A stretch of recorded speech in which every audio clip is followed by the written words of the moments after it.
Hello, Assalamualaikum friends. Welcome back to my new tutorial of WinCC Unified. In this video, I am going to show you how you create a simple integrator in your WinCC Unified. I am going to use that. Take a circle from here and paste it here.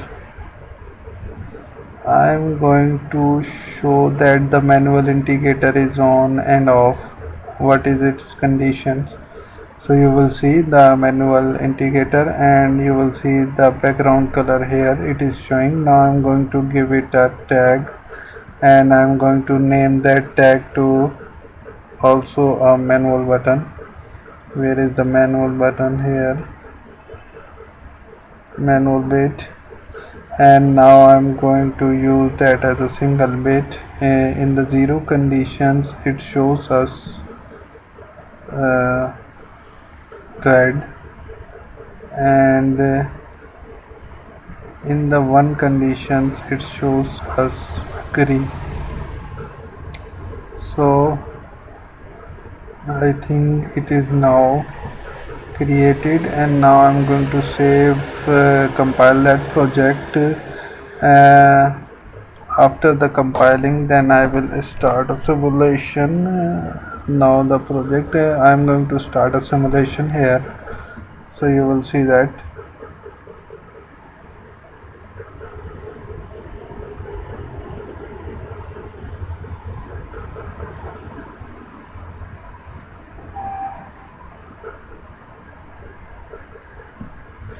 Now my project is going to load.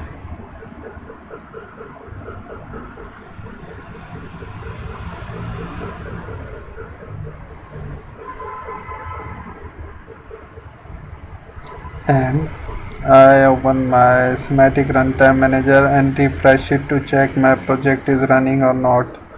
So my project is running. Now I am open WinCC Unified here.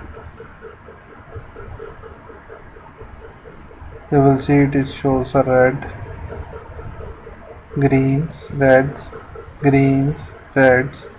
So that's how a simple integrators works in WinCC Unified. So thank you very much for watching my video.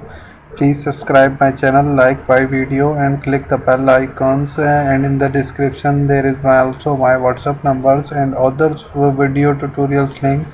So if you want to learn, watch my video. Please subscribe my channel and like my video again. Thank you very much.